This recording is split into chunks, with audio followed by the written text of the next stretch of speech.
Hey everybody, welcome back to Conquest of Ea. And I know I promised I was going to do a Spires side video of the 2-player starter set, and that's what we're going to cover today. First, thanks for watching the other videos on the 100 Kingdoms starter set and the character focus on the Mounted Noble Lord.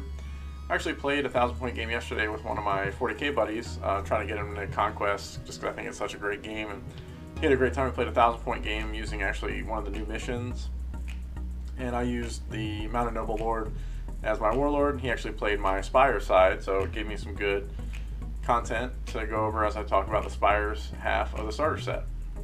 So when I first looked at Conquest, I actually saw the 100 Kingdoms and the Spires 2-player starter set, and the 100 Kingdoms really spoke to me because they got that Bretonnian type feel, or medieval human type feel that I always liked playing Empire and Bretonnians in Warhammer Fantasy. And that was before I looked at anything in the lore of the game or anything like that. But then I looked at the Spire and I was kind of like confused because I didn't know what they were. I thought they were like little bone dudes because they're kind of bone colored. But it was only later when I went on Bellum's website and read some of the lore that the Spires are actually aliens that came down to Ea millennia ago, and they have these giant, some people think they're ships, other people think they just like built them spires that they live in, and they're creating all these clones and other things with Pheromancies and using Pheromancy to control them. I thought that was super cool that they're just these alien race that didn't bring a lot of people to Ea to conquer it. And some other things happen. You should definitely check out the Bellum website to read their full backstory because it's wild and very well written. So they had to find a way to create a workforce and soldiers, and they started making clones and building constructs basically. And as we were playing last night, I was explaining to my buddy that the Spire kind of feel like an undead faction to me when you play them, especially with like the Biomancer or the Pheromancer, the way that we'd set it up for my buddy to run. They can just lose these cheap chaff bodies but heal them back, or I guess create them back on the battlefield with Biomancy, and use Pheromancy to buff up these cheaper troops to do more things than you were expecting from like a little puny force-grown drone, which we'll talk about later, to take out stronger things like my knights and things like that. So the more and more I look in the Spires, I realize how cool they are and how unique they are to the world of Ea and the game of Conquest. So in that 2-player starter for the Spire side, you're going to get a character, 6 stands of infantry, 3 stands of the brute drones there, and 1 abomination. That's the bigger monster that you see on the right side of the screen. The character you're going to get is a Pheromancer, and you're going to get 6 stands of their very most basic troop, the force-grown drone. So the character you're going to get with that Spire set, like I said, is the Pheromancer. So we'll take a look at him first. Just from looking on the Discord, Bellum's Conquest Discord, and online, a lot of people are down on the Pheromancer, and they really think the Biomancer is the better support character that you should kind of take. But just having just the starter set and having, kind of forced me to play with the Pheromancer, I think he's very good and definitely has a place in, a lot of Spire builds.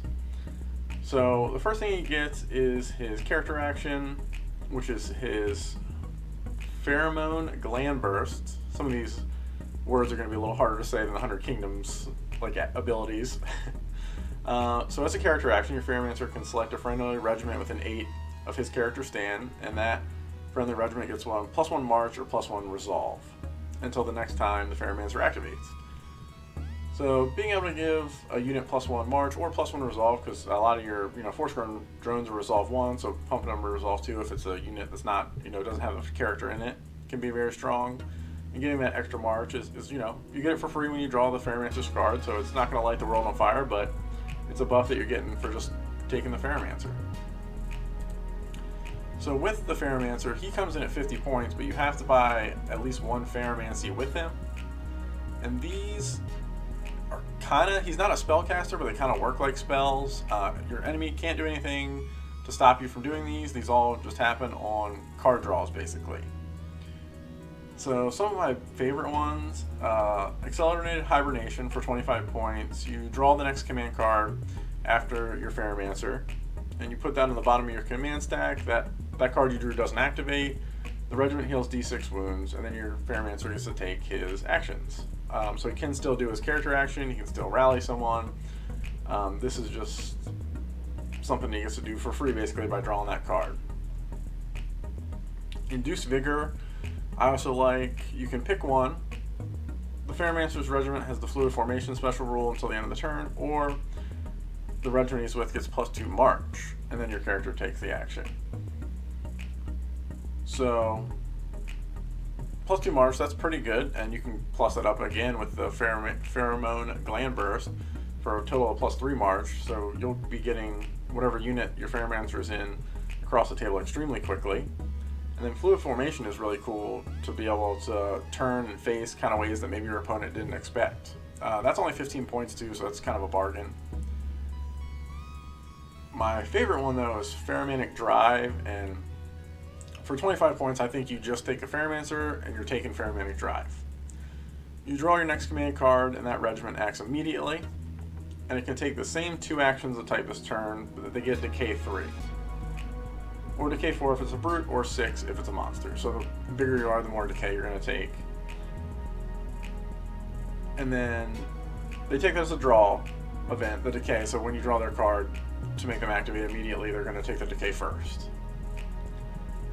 So it immediately acts, it can take the same thing. So this could be marksman drones shooting twice, other units clashing twice, which you normally can't do. This has a ton of utility in a game that really limits you to your attack actions, and this basically breaks that rule, which is really cool. I know in our game last night, my buddy was using this exclusively to make his stupid little force-grown drones who have piddly little attacks, but a unit of 6 of them, or a regiment of 6 stands of them, were attacking like 1 billion times, and he just rolled a bunch of 1s to make hits. So, like the rest of the characters, your Pheromancer can take mutations, which are kind of like the Spires heirlooms, they're magic items, and you can take masteries and retinues as well. The mutation that I like the best, just so we can keep it simple, is the Biotic Wellspring for this guy. On a Biomancer, it's going to do a ton of healing, but we'll cover the Biomancer in a later video. And then this just gives your Pheromancer, Pheromancer only for the Biotic Wellspring. I see it right here. So Biotic Wellspring, actually the Pheromancer is the only person that can take it, but the Biomancer can heal in a different way. So Biotic Wellspring gives you the Biotic Renewal draw event. So every time for a draw event that you draw the Pheromancer's card, his regiment heals d6, and then every other regiment around him heals half of that. And my buddy playing Spires last night was using this to great effect by putting the Pheromancer in his command stack in a spot where he knew I had to attack his force-grown drones, my men-at-arms, because they were in combat. He would put his Pheromancer after his force-grown drones had gone, and then he would get to heal back d6 of them, and he always seemed to roll 6s, which was a little shady, but it was his first game, so we let him slide on it. Some other good mutations. There's one for just 5 points that lets you allow this character to ignore the first wound allocated in the duel. So as you can see, the Pheromancer is a huge buff piece for your Spires army, but with only 4 wounds, defense of 1, he does have evasion of 2, and a resolve of 3. He's not the toughest character out there, and if your opponent manages to break the unit to force him into a duel, then they're most likely going to kill him. So being able for just 5 points to ignore that is a pretty big benefit.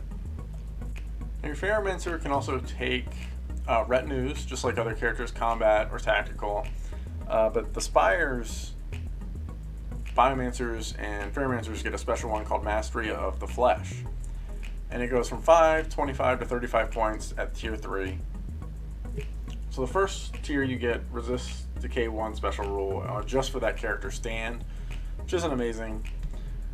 And then tier 2, the Biomancer or Pheromancer may use their unique character action twice. So from the Pheromancer, you're giving out either a +1 March or a +1 Resolve twice.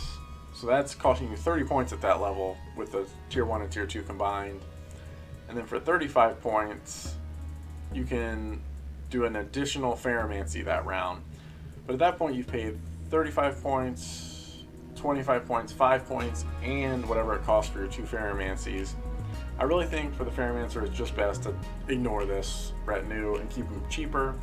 and make him a little battery of induced vigor to make your regiments act twice, do the same, either clash or shoot twice. So moving on to the actual units that you're going to get with the 2-player starter set for the Spires half, you're going to get 6 stands of force-grown drones. So this can be used to make one big unit of 6 or 2 units of 3. And the way that I found best unit is that big block of 6. They are all 1s stats basically across the board. Just 90 points for 3 stands though is very, very cheap, just like the militia over on the 100 Kingdom side. But they do have the shield and the support 1 special rule, so you'll get some extra attacks from those back ranks, and they will be up to defense 2 in their front. They do have 2 options as far as upgrades, the first being the catabolic node. And this just lets you, the first time in the game that this regiment uses a class action, you roll 2d6, and the node inflicts that many number of hits on the regiment that you're in contact with. But then you're also going to take whatever that highest of those 2d6 dice is, you're going to take that back as well. So sometimes it's like a little slot machine of, force-grown drones aren't doing a ton of attacks, and they're not going to hit that reliably with that clash stat of 1. But these are automatically hitting 2d6, and then you're going to lose some guys as well, but as we saw, you can heal them back with a Pheromancer. So it's 20 points for this. It's debatable if it's actually worth it, but I think it's hilarious to have a little dude run in there and explode. And it actually worked where my opponent yesterday rolled an 11. So he took 6 hits, but I took 11 and it killed 9 of my men-at-arms. Not saying that's going to be what you get out of it every game, but that's the high side, right? So they can also, unlike other units who get the leader for free, force-grown drones have to buy a 15-point pheromonic node, and that's going to count as a leader and both a standard bearer. If I'm taking 6 stands of these guys, I'm going to throw that in there just so reroll charges and so they can get the extra movement on their second march. But if it's just a small MSU stand of 3, I'm not even going to bother spending the 15 points. These guys actually can hit well above their weight class just with buffs coming from the Pheromancer, as we saw, making them clash twice, getting them that better resolve, and then healing them. They can become a huge tar pit. And while they are a light unit and can't hold objectives, they can absolutely count as more stands around objectives so your opponent can't hold them. You also get 3 stands of brute drones, and I'm sure you can tell by looking at the giant blades and like clubs on the one guy that these are not just chaff, and they're not just going to chill and hold, stop your opponent from holding objectives by surviving. They're going to kill stuff.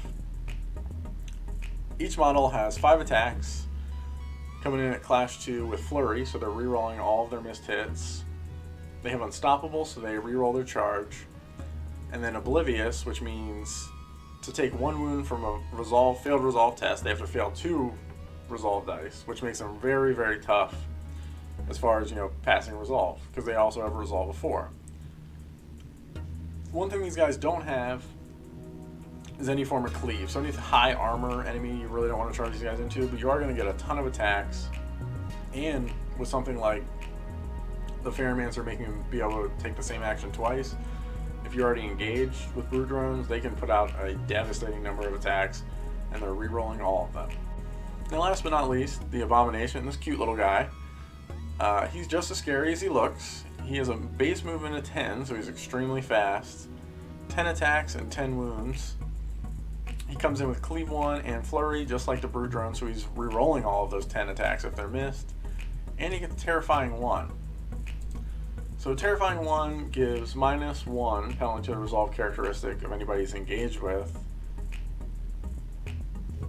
So they're just taking more, after he hits them, they're just taking more damage from this guy. Now, 10 wounds with defense of 3, no evasion. He is definitely not unkillable, and with the high speed movement of 10, really he needs to be held back until he can get that perfect charge on something that he's just going to crush and break through your opponent's lines, which he absolutely can do.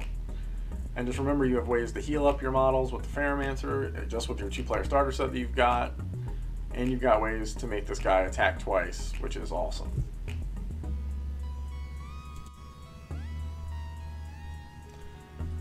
So that's a quick overview of the Spires half of the 2-player starter set.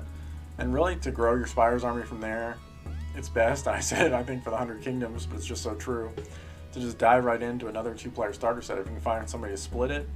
But there also is a 1-player Spire starter set out there that's going to get you some Vanguard clones, and they're, unlike your Force-Grown drones, are extremely effective close combat units. They're a little more expensive points-wise. And I believe also some Marksman drones come in there, which they're so good. I think I'm going to do their very own video of different strategies and tactics that you can use with them. They're just one of the best shooting armies, or shooting units in the game. So thanks very much for listening to the video, and we'll keep the Conquest content coming. And if you have any suggestions, what you want to hear, or what you want to see on the channel, feel free to let me know down in the comments. And if you like the content, please like and subscribe. I really do appreciate it. And good luck in all your Conquest games out there.